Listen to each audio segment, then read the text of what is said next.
pleasure of introducing you to Gez. Yay! Thanks, Gez. Morning all. First thing I'm going to say, I'm not mic'd up. I've got a little mic here, which is for the video, but there's no amplification in here. I think I should be loud enough if anyone's struggling to hear me or understand me, because I'm quite Derby. So I'll try and keep it a little bit more neutral, less A-ups and all that. But yeah, so shout up if there's anything you're struggling with. Yeah, great to be asked to come and do this talk with a single prompt of the word free. A little bit daunting. I'm used to being on a stage with a band, which is nice. You can't see the band in that picture, but they were definitely all there. That was just outside at the marketplace in November. And I normally know exactly what I'm going to do. Today, I thought with it being free as a theme, I'm going to keep it completely free form. So I've got a few points I want to cover. But yeah, there's no prompts, no scripts, no nothing like that. Also, they asked me, did I want any literature or any sort of things like that on the screen? I thought, well, no, we'll keep it free from all that. Also, as I'm a musician, they said, did I want to perform or have any music? And I thought, well, no, seems a bit like not really in the kind of same sort of field as keeping things free. You'd be like a captive audience at that point. And you're all free to come and see me perform wherever you want. But I thought to just bestow it upon you in this environment wouldn't really be in keeping with the theme of the day. Same with any advertising literature. I've bought no flyers, nothing. We can all talk about that later on, talk to each other, talk to me if you want to know what I do or if there's anything we can do to help each other. We can talk about that later on. That's why we're here. So free, what I am going to base the sort of talk on around free is creativity. It's Creative Mornings. So I know some of the people here, we're all creative people. I'm guessing most people are sort of working in some creative practice or another. And it's about how does the word free relate to that, both with us as an artist to do our practice and what that practice might mean for other people as well. And that synergy between all the people. I've just been having a very interesting conversation about that with someone sat down the front, which was, just really kind of galvanised everything that I've been thinking about I wanted to say today. We've got the Culture Derby logo here, which is great. I didn't know that was going to be here. Big, I presume everyone here, anyone not know what that's about? That's good. Oh, you don't know what that's about? Okay. So not for me, I'm only just sort of something I champion. I'm not part of the team particularly. But Derby's going for the City of Culture bid. And again, I'm glad that's here because that does sort of feature in a little bit about what I want to say today. So it's for 2025. The bid has to be in at some point early February. So they're doing a lot of work at the minute, talking to a lot of people. So yeah, I'll tell you a little bit about me for those that don't know. So I'm a performer. I'm in a band called Addictive Philosophy. You can just see that was very conveniently placed there. I've been doing that for a long time. That's my main creative outlet. And through that, I've gone on to do other projects as well. I've ran creative spaces for artists, mainly musicians, but other artists. So I do that currently. I do workshops with people getting into music. I've fronted other bands as well. For those of you that are a bit older and into your old school punk, I had a tenure a few years ago fronting Antipasti, which gave me a great platform. I toured all around the world to big audiences with that. Because of those things, I also do mentoring with a lot of young people, kids in care, to get them on give them some aspiration and inspiration. And again, this is what I mean. It's all this sort of symbiotic, because I do one thing, that enables me to do another. And because you do that then enables you to do more of this. But I can't do any of that without other people as well, So the freedom aspect of that is that we need spaces and we need like actual physical spaces, but also like mental and emotional spaces to be able to explore that creativity. We all need that as a creative. You've got to take that first step. Just on when Hannah did the intro, we said about like that bravery. So that's what I really want to cover. How Culture Derby fits into this is because of this bid, the guy that's running that's directing it, Adam, he's been reaching out to a lot of people. The build up to this bid has illuminated a lot of sort of like hidden corners of like creativity and artistry and other things in Derby, a lot of the grassroots things that happen. And that's what I'm a big champion of. The things that I've done, as I said, I've done these big performances, big stages, but I couldn't have got there without like this grassroots kind of underpinning of venues that allow that to happen on a smaller scale and spaces that allow that and people that encourage that. So yeah, these guys, they're really reaching out. They're doing a lot of talking to that. They're illuminating that, bringing that. They're bringing people, removing silos. People that work in different disciplines are now in spaces talking to each other more than ever before. Which again is that synergy of like, it's all right being a performer, but you need a rehearsal space and a recording space, and you need someone that does videography. You need someone that does art for your albums, all these kind of things. And the same with all, if you were a visual artist, you still need someone that can take photos and do all these things, and it's about breaking these boundaries down.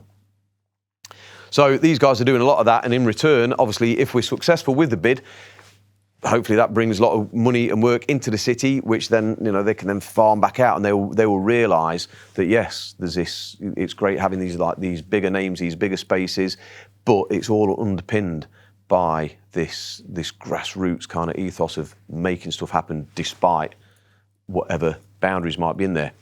So again, freedom from boundaries. As an artist, there's of any sort, there's various boundaries that you need to overcome. And I faced a lot of these as a young person because of when I grew up. We didn't have we didn't have the quad in Derby when I was a teenager. We didn't have like the sort of workshops I do now at schools and places like that. That wasn't a thing.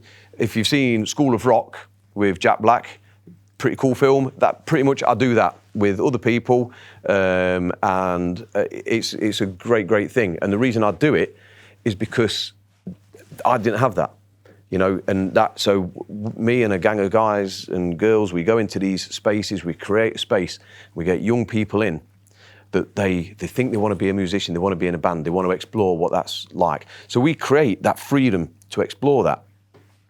We also empower them to step out of their comfort zone and have the bravery and the freedom to I've never done this, I've never performed in front of a person or a group of people that aren't my family. And you're getting these people, you're breaking down these boundaries, you're allowing them to have the freedom to express themselves, but you're removing the boundaries that prevent them from doing that as well. So again, the Culture Derby thing, it's all these synergies between all these things that allow this to happen. So we've like venues, we've got the Hairy Dog, the Maypole that I work with closely. There's obviously other venues. We know about Dubrek recently having to relocate, and he's got his small scale venue. He's, allowing a lot of things to go on there. Stuff that wouldn't be able to happen if we only focused on this bigger picture. As an artist, we think, okay, we know who the famous musicians are, we know who the famous artists are, famous photographers, famous filmmakers, but they've all had to come through, not necessarily all, but a lot of people have had to come through this kind of grassroots thing, and they've risen up there. And we need the recognition for ourselves as well. I guess most of the people in here are sort of like either independent, small scale. There's no one here from a big, massive record label or a big art gallery or anything, is he? It's all people that, independent people. But we're all making a living on it, I guess. Is anyone here full time? Is anyone here that's not, sort of just on that, taking that first step, or is anyone here full time as a creative? Yeah. There's definitely a couple of people who've taken the leap. Yeah. Or this year has been the take the leap year. Yeah. And again, it's about that, having that that freedom. So you've got that freedom. You've got a space here where you can practice this art. You can do this, and that's what the quad has enabled you to do. You can come here and you can, get this under your belt, and you've got the support network there. The things I do with the workshops, you've got young kids coming in making music, or the space. I run a space, so all sorts of artists come in there. We have videographers, photographers, musicians, people doing creative writing workshops, poets, that kind of thing. And again, I'm not solely me, I run it on behalf of someone, but people like me in all these disciplines were passionate about creating these spaces for that freedom of expression and to remove those boundaries. So yeah, that's about all we can say on that. I think it's, big up to anyone that's kind of doing that and that's looking to reach out to work with other people, to have, build those relationships and create more freedom for all of us. And if you're only at the beginning of that sort of journey, speak to more people. The more you speak to people, the more you realise, there's a lot of us are in the same boat, and people really do want to work together. And when you do that, better things happen. So, let's use this space and places like it to build on those conversations. Oh, amazing. Thank you. Sweet. I'll open the floor if anyone wants to sort of chip in and add their views on that, or ask anything a bit more, any thoughts or... Do you think that things are getting freer then in terms of creativity and people collaborating, cross-collaborating? Definitely, in a lot of ways. I think whenever you look at anything in the arts, you can always look at like what's hard and what's easy, but I think things just change and evolve over time. So, for example, it's easier now for a musician, say, which is obviously my discipline.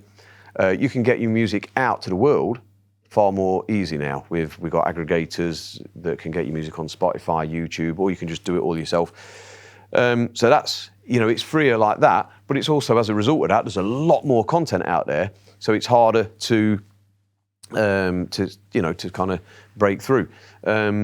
But yeah, in terms of collaborative stuff, I think so. If you look at the charts, I think more than ever before, we've still got like cultures that people are into a certain thing. People are into rock or metal or punk or hip hop. But I think if you listen to a lot of music, and this has been a thing since the sort of 70s, 80s really, where there's a lot more fusion, but now genres really are, really being broken down. You've got artists that you wouldn't think working together on a mainstream level, collaborating. And I think that's a good thing. I think, again, when I work with young people particularly, they're into all sorts. When I was at school, you was a rocker or a raver or whatever. These days, there's people that perhaps favour one or more of those kind of things, but they're just not restricted by those same sort of labels. And that's the same with we're moving to this time, going away from performance, but people are removing sort of labels. There's a lot more fluidity about what we're doing, how we express ourselves. In society, we obviously big progression now with like gender and like sexual kind of labels and just appearance and everything really. I think to answer the question, I think things are slightly more free. I think it's just the freedom that's always existed is now becoming more. I think those freedoms have always been there, but they're just now becoming more sort of like accessible and widespread. Yeah, it's a big one, isn't it? It's difficult because I think as a performer or as an artist, most of us, the main ambition is you want your art to be seen. So that's the thing. So it's a bit of a toss-up, but also there is a cost to it. If you've got materials, you've got equipment, you've got rehearsal time, you've got transport, all these kind of things. And particularly if you want to be doing it as a career, then you need paying for that time. It's such a deep question. How do we overcome it? Because there's so many people that just do it as a hobby. They don't need paying. So not so much these days, but in my previous incarnation, running a big rehearsal space, there was so many different customers would come in, but you'd get a lot of guys that were sort of like in the 50s, joining, wanting to join a cover band. They've got they've got a good job. They're on salaries. They're on 40 grand a year. They've got a nice big car. They can buy the dream guitar they've always wanted, and they'll just go out and they'll be doing gigs for free. And they're quite good. They've had some lessons. So one argument is that they're undercutting the professionals. But the other argument is they're just expressing themselves, and But then you've got obviously venues will say, well, why would I pay you guys if I can get these guys for free? But there is, you do find. I think you just have to find the niches. I think. I don't want to do anybody down, but I think the places and the people that depend on that, you often, they've got a bit of a glass ceiling about that, that it's only ever going to be at that level. And if, as an artist, if you kind of favour working towards the people that will support and pay for professional artists to do things, you get a better quality. And I think it's having that bravery to sort of say no. I will do stuff for free. I'm not getting paid for this. I'm here, but it depends on whether it's about your ethos really. Is it going to be worthwhile for yourself or for other people? I'm doing a gig for free next Saturday at the Sumac Centre in Nottingham. Previous gig was at, we got paid the full, proper musicians union rates. But I'm doing that gig for free. It's a fundraiser. It's for a girls' orphanage. And it's something that I don't have to do it. I didn't get forced into it. But I want to be out there. We've got a new album out, and it's about supporting a grassroots centre that in turn is supporting a grassroots, it's like taking care of people that really need it. So that's my choice. I don't have an easy answer. We can't. It's some people will pay, some people won't. And I think you've kind of got to just hold your nerve a little bit and say to people, and some people will pay if you ask them. They'll try it, but you say, well, I can't, but there's a fee for this. And if you sort of, you say, well, this, if you break it down a little bit, they've then got a choice and say, okay, then we'll get the money together. But it's a bit idealistic, but they're right. The reality is, some people just want it for note, and you've got a choice then whether you do it for exposure. Or,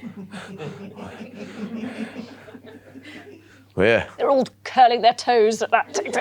Yeah, we've all, we're all in that boat. And even at the point when I was doing Antipasti, we were playing festivals for thousands of pounds, but still, other people like doing charity gigs, wanting you to do like a small charity gig for free. It's like, yeah, but you want this act that you know is going to bring hundreds of people to your thing. So, like everyone else, and the venue's getting paid and everyone else is getting paid. So yes, it's a charity and that's fine, but even the director of that charity is probably on a big salary. So yeah, just asking an artist to come and do it for free because it's charitable, it's not ideal, is it? Mine. Yeah. I mean, that's a real big question because that comes down to money, doesn't it? And I sort of, today I was like trying to sort of steer clear of like the political sort of things. But, that it's a big old thing. We're living in a world where you can mathematically prove, like the financial model that we're using in the Western world clearly doesn't work. You cannot keep taking apples out of a bucket and expect there to be more apples. So, money is just being funneled into places and being hoarded, and we just haven't got that sustainability. So, yeah, the solution is we need to. It's bigger. It's beyond. Obviously, we feel it as artists, but it's looking at everything. All these things are shutting down. We've got like all sorts of services for like mental health things, and all manner of things are disappearing because the money just isn't there. So there's no quick solution. We need to have a more sustainable and circulatory financial system. In the meantime, while that happens, the solution, you've got to think outside the box. You've got to think, right, what can we do to circumnavigate around this or to circumvent, these financial restrictions? So as an artist, if what can you do to source money from elsewhere, or what can you do to do things and avoid costs, but that isn't taking it out of someone else's pocket? What collaborative things can we do? What resources can we share as well? There's a lot of that. There's. I've seen part of what I do. I hire equipment out, and then you see people that like they'll be doing a gig like maybe twice a year, but they're spending a couple of grand on a PA, and you think, well, that's cool, but then that's now later on down the line. If you're not going to need that, you've spent that money and you're not using it. So whereas if there's other resources, if there's other people that you can share that with, that's not the solution, but it's perhaps something that we need to look at as a bit of a lifeline while we do bigger things to try and really tip things back in our favour. A lot of that comes back down to shared voices as well. So are we all speaking up as a collective group about how sad we are when things are shutting or closing or going, or are we all getting together to champion good spaces and things like that? Yeah. Well, again, just about Dubrek, Yeah. I mean, technically, Jay could argue he's one of my competitors, but it's not really we don't compete in that way, but he does a similar thing to me. But the point is, if people hadn't collectively raised their voices about that, he probably wouldn't have had a new premises. He probably, the developers just would have done, and that'd be it. Which, again, going back to how this is important, the synergy, he's creating that space, but there's artists who are using that space for all, for whatever they're doing. But not only that, but what is that art doing for other people? As a performer and as for what I do, I know that that's great for me, it's cathartic for me, but there's audiences that have got no aspiration of ever getting on a stage, but they live for that art. And what, so talking collectively and, again, just stepping on the political thing, getting your union. I talk a lot about unions. I'm in the musicians union, and, through the, as soon as the pandemic hit, the musicians union were lobbying amongst other unions because in musicians and other artists, we're generally freelance. So you're not in a factory or in like a big workplace. So they argued on our behalf for like this, to get this furlough thing extended and all that. So there's things like that. Those collective voices. If there's a union that's applicable to you, get in it and speak to them. They can only do what they want their members to do. And again, that's only, it's not the magic wand, but it's part of the solution, I think. Cool. Nobody else behind me.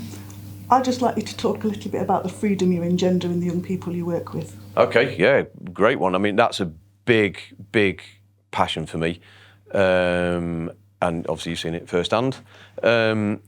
So when I was younger, when I was a teenager, I've always wanted to be a musician. When I was this big, I was always singing. I genuinely, people say, I like all sorts of music. I genuinely do. So I'm in punk, metal, rock, but I love like 80s pop, 70s pop, soul, Motown, I love all of it. So my background, my family background, a little bit not quite normal. So I was in a single parent family, which in the 80s was, fairly unusual. In all my friendship groups, I was the only person in that situation. Then sadly my mum died when I was 10, and I lived with my grandparents who lived a very, very different life. And so it was a good family in terms of, it's a lot of people just think, oh, this is great. But they didn't support what I wanted to do. So that's part of the obstacles I've had to overcome. I had no help, at home. So I didn't really get into music and perform until I was 19, which is, a lot of people start a lot younger, sort of like early teens. And even at that point, there was no encouragement. I didn't have that. And at the point when I started doing it more and more, and I left full-time work when I was in my 20s, again, there was just no understanding. There was people, so in terms of family time, it's a great family. We have a great, we're good like in other emotional things, but I didn't have that. And we didn't have that at school. So because I managed, I've worked hard, I've made a lot of personal sacrifices in order to get at the stage I'm at, which isn't, I'm obviously not on Radio 1, you know, selling millions of albums, but I'm making a living from it. So that was important for me from the get-go. What can I do? What platforms can I then use in order to, you know, to do that? Any time I see an opportunity to empower young people, or not, it's not always about young people, but it's usually they're the ones that, you know, really want to get going. So yeah, I bought a rehearsal space that was a going concern. It was a very small business in 2004. And it was, the way it was operated was very, very simple. And we made it more accessible to people. We opened 24-hour by appointment, and we started getting a lot more interest. As a result of that, we got approached to just host a rock school for a week, where young people came and there was practitioners. So that relationship developed, and as a result of that and me doing what I do, I then got asked to work on the rock schools.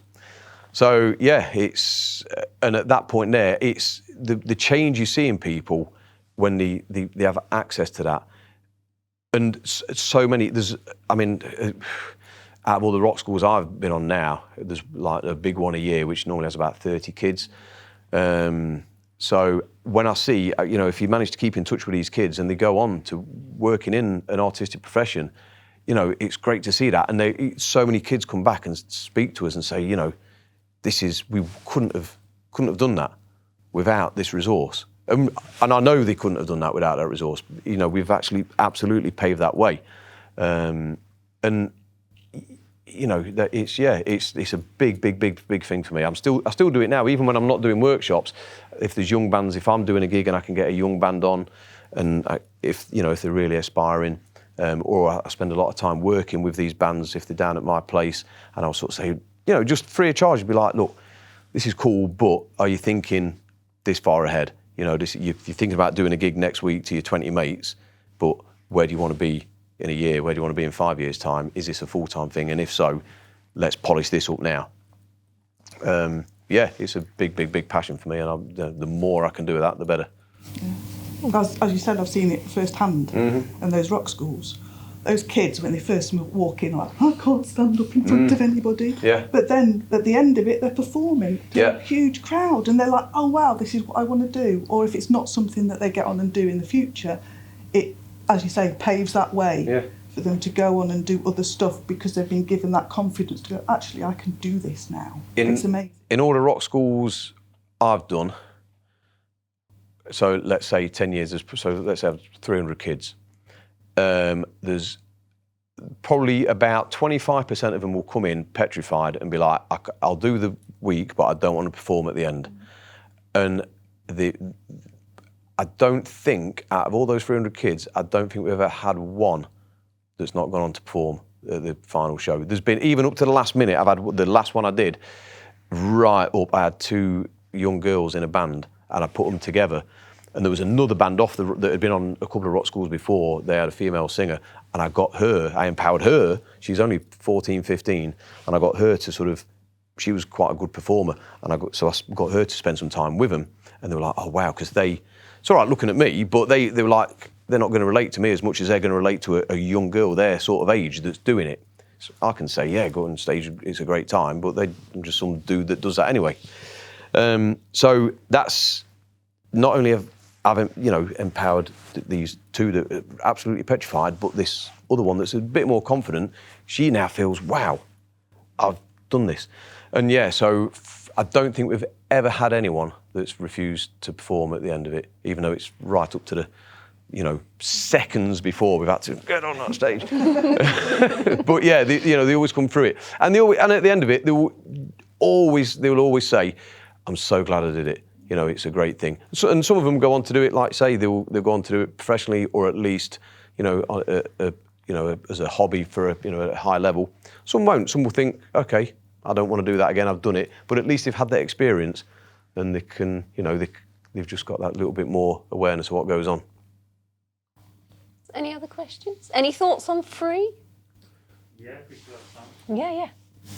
Do you think tech is giving people more freedom? Such as like being able to make music in their bedroom? Yeah, definitely, 100%. I mean, So in terms of definitely giving that freedom. Going back to like getting out there, and there's so much more content. It's a lot harder. But we saw in the sort of 2010, you saw a lot of venues popping up, or places that call themselves venues. I don't know if Martin, you was doing music around that time, if you'd agree with that. We had a sort of standard places, but then PA, like started becoming, Behringer came out and they were making like affordable kind of like PA systems. So everyone all of a sudden had like live music, even if it was just like acoustic or open mic nights. But there was this, and that was it sort of undercut places that were doing it on a bigger sort of scale. But at least it provided a grassroots kind of entry level. And the same with digital cameras. It's not my discipline. I don't know a lot about it, but I imagine. Well, I know I do it now. I do some videos and got some video editing software. Very simple. There's no way I could have done that with jog wheels and VHS and whatnot. I probably could have done if I'd have learned, but it's a different discipline. Getting photos developed, you don't have to do that anymore. Again, if you're using film, you've got to make sure your photos are real good, and it's the speed at which you can turn stuff around. So yeah, the tech is definitely. I'm all about it. I like I'm traditional in a lot of ways, but I think you have to. If you're using technology to advance a skill and a craft, and you're sympathetic to what's the craft is actually about, then yeah, it's a great thing. More of it. Very good. Well, cool. Gang, if no one's got any other questions, I reckon that's it. This is the bit where we get to say a huge thank you to Gez for being amazing for us today, for enlightening us with his thoughts on free. I think he's probably touched something in all of us with his talk about Culture Derby, grassroots, how we have found creativity in our own creative practice. So if we could give him a huge round of applause. Yeah, thanks for having me.